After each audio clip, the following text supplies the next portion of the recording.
6 degrees of Kevin Bacon upside your fucking head is what this movie's about. Now, I'm sorry I'm getting this review up so late, but two things happened. One, I had to take a small business trip out of town. And two, they didn't have a press screening for this movie where I was. So while I was out of town, I had to go see this movie. Now that I'm back, I can tell you, this movie is not as bad as people are trying to make this movie sound. Now, that's not to say that the movie is good, but I was expecting something that was just awful. I was expecting like Raspberry Awards type shit going on here. That's not the case. First of all, if you don't know the story, let me tell you a little bit about it. Now, Kevin Bacon stars as his family man, who I think is the father of the happiest, whitest middle-class family in the world. And that's the way it should be because this is a revenge movie.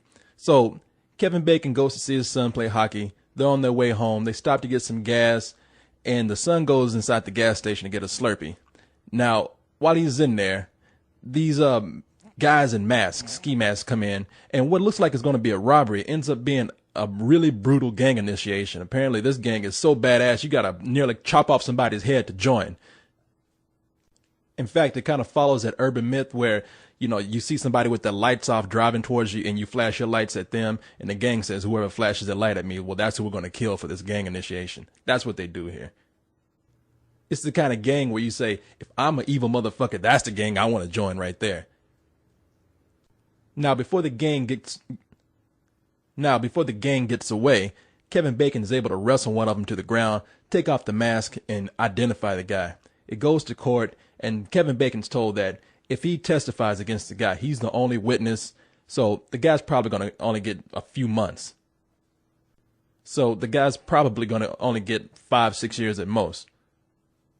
Of course, Kevin Bacon says, fuck that. He doesn't testify against the guy gets let go, and he tracks him down and kills this guy. And he tracks him down and kills this kid that killed his son. Of course, what explodes after that is not only Kevin Bacon having to fight for his life, but he's having to protect his family because he's pretty much declared war on this guy's brother and the rest of the gang. Now, there's a certain point during this movie where it's actually a good movie. And well, you know, when I say good, I'm using that broadly. It has its dramatic points where you actually feel kind of sad for Kevin Bacon's loss and the rest of his family. And there are some sort of suspenseful moments. I mean, there's a point where Kevin Bacon's getting chased down an alley by this gang, and you wonder how he's going to get away. Now that said, there is a specific point where this movie turns from being sort of a good movie to just ridiculous. And that point happens about right here. You see where that car falls off the parking lot? It just gets fucking ridiculous after this. And you have a choice. You can either say how bad and stupid this movie is because it certainly defies all logic. Or you can say, wow, you know, it shifted gears on me from being an okay, serious kind of movie to being a B-grade action film. And that's kind of the way I saw it. I don't know, maybe I heard so many bad things about it, but that's what it is. It is, don't take this movie seriously. It's not a drama. It's not even an action movie. It turns into some sort of horror cartoon or something.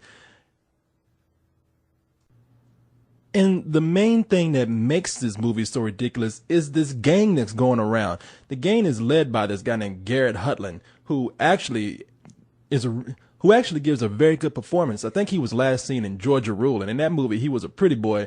In this movie he's looking like almost like a ghetto. I think he was last seen in that movie Georgia Rule, where he was kind of a pretty boy. In this movie he gets ghetto ass psycho, and I enjoyed watching him perform. However, it's just crazy how this gang is ruling the city. It's about 5 or 6 people, and they kill cops, they kill store clerks, they've done all this stuff, and nobody can catch these people. I'm sorry, but I mean, if you scratch your ass the wrong way, you are on America's Most Wanted. How come they can't catch these people? Cop killers even, I don't know. I mean, they can just walk up in your office and assault people, and the most they get is escorted out by security guards.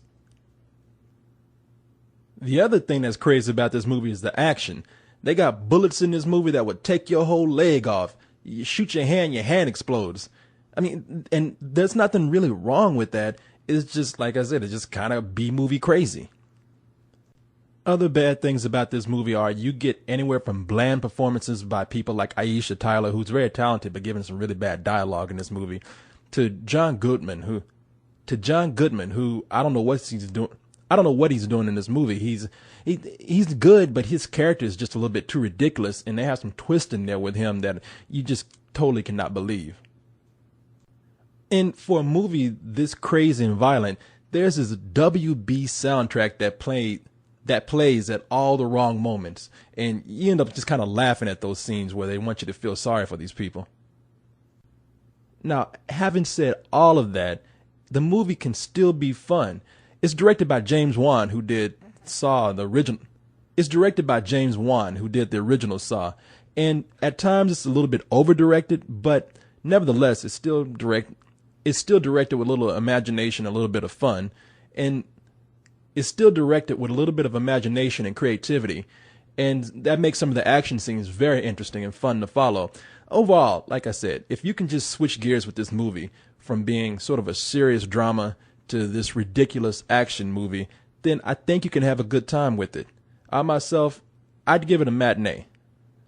And so never let it be said that I'm not honest in my reviews, because I know a lot of people are going to look at me giving it this rating and say, man, you're crazy. This movie was bullshit. But so what? I had a fun time. Even when the movie was bad, I was either laughing or I found something to make fun of. And if you really don't like it, then be a man and come and tell me to my face so I can get all Kevin Bacon up on your ass. What am I talking about? I love you. See ya.